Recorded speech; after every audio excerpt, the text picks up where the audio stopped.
Hablemos de las medidas que se tienen que tomar para la prevención de riesgos laborales. Las medidas que debe el empresario desarrollar. Por supuesto, todas ellas son preguntas de examen. La primera es evitar el riesgo.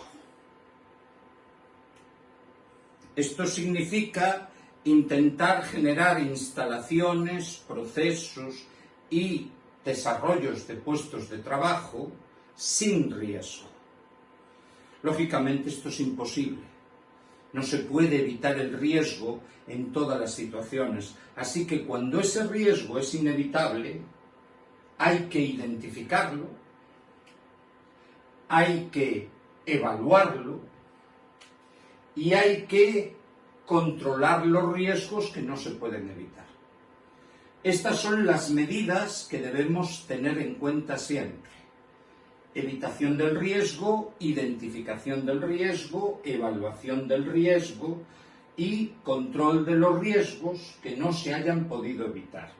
Esta última frase es la pregunta más importante de esta filmina.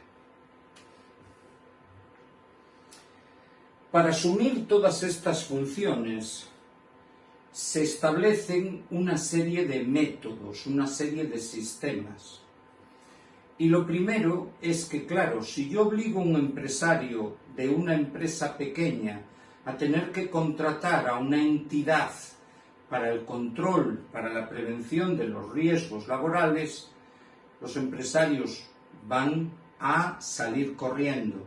Ya tienen demasiada sobrecargada su lista de gastos. Por eso en las empresas pequeñas se autoriza a que sea el empresario quien ejecute todas estas funciones.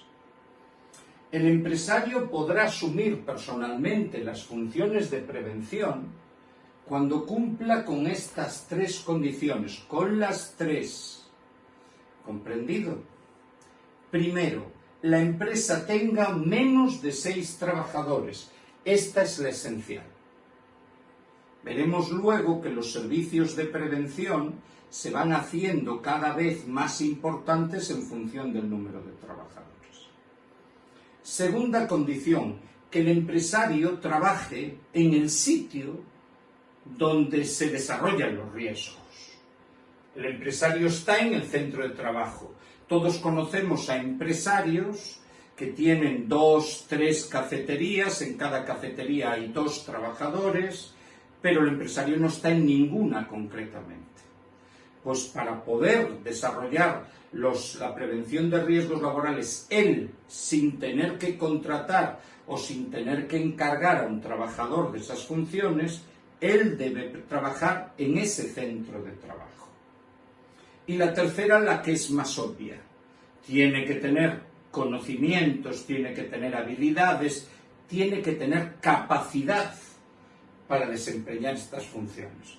Tiene que haber aprendido, estar titulado, haber hecho cursos para poder desarrollar eso. La prevención de riesgos laborales no es algo que sale de una oreja y que se pueda definir sin haber hecho ningún tipo de formación. Por lo tanto, debe tener esa formación, debe tener esa capacidad, debe tener esa habilidad. 6 trabajadores, empresario trabaja en el centro, tiene capacidad para desempeñar esas funciones. Los instrumentos esenciales para la gestión del plan de prevención son evaluar los riesgos y planificar las actividades preventivas.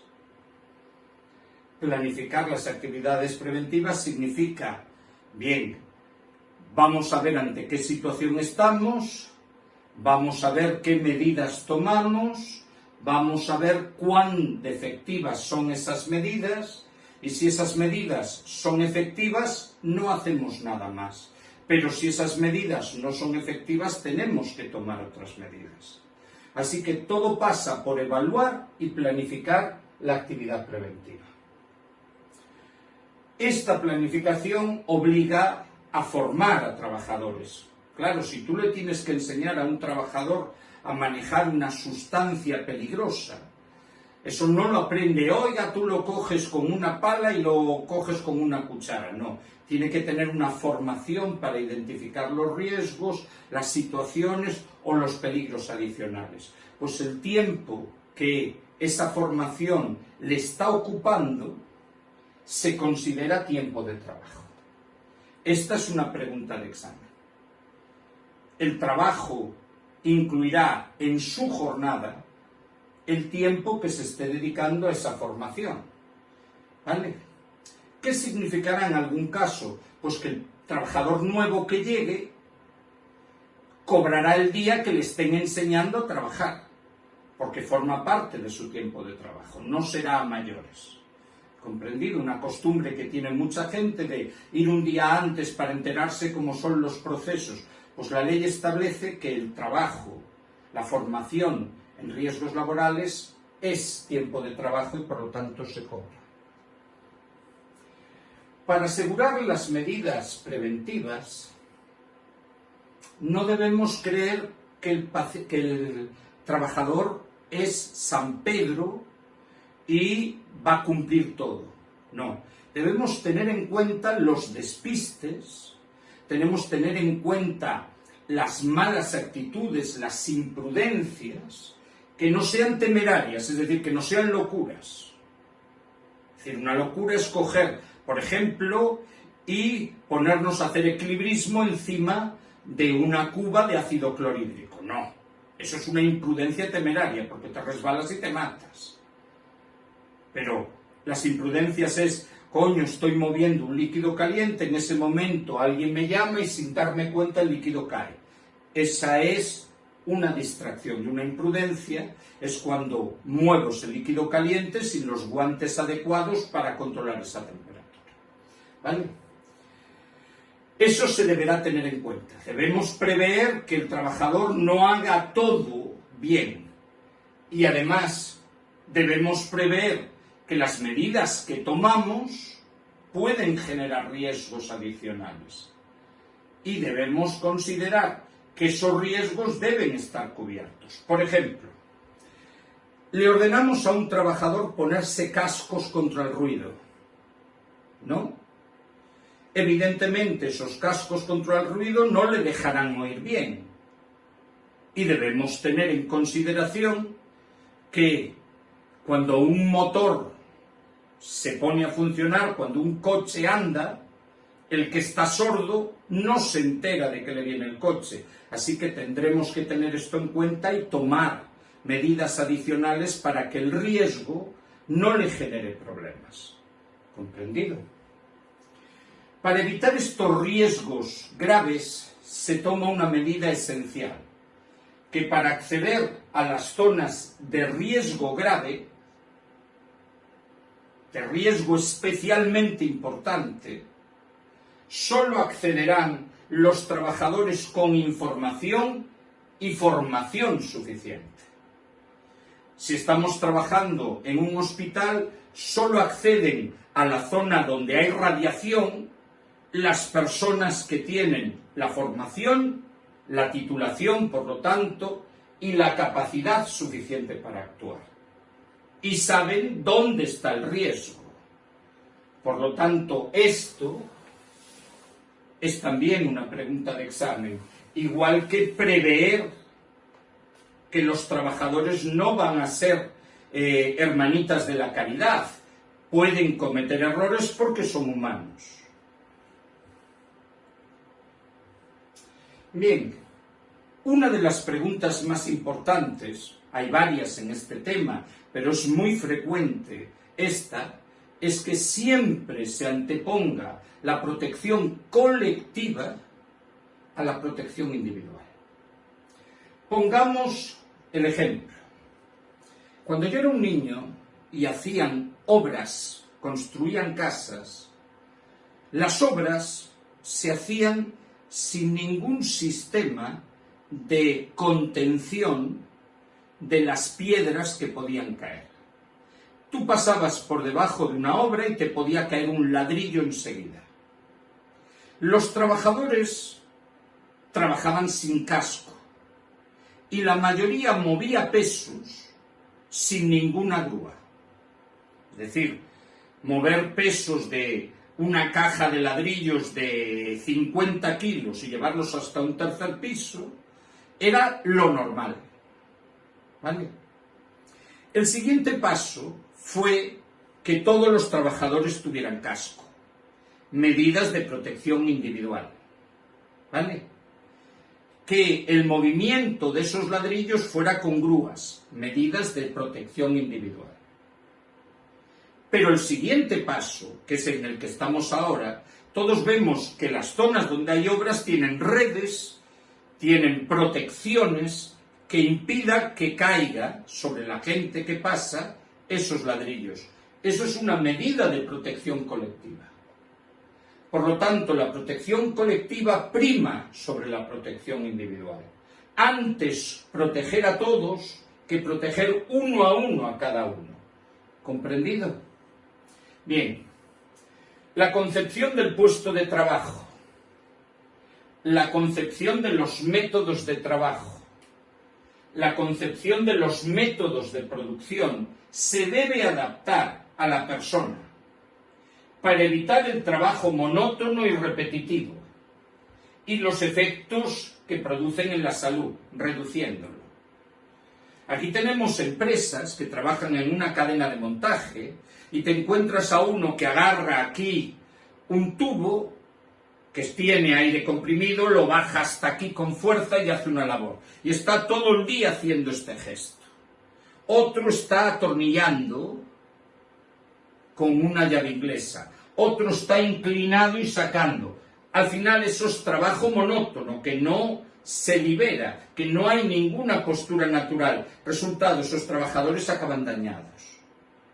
Nosotros tenemos que buscar un método de trabajo, pues a ver, en vez de tirar de la cosa, del tubo con el aire comprimido, que el aire comprimido salga aquí y él solo lo tenga que dirigir.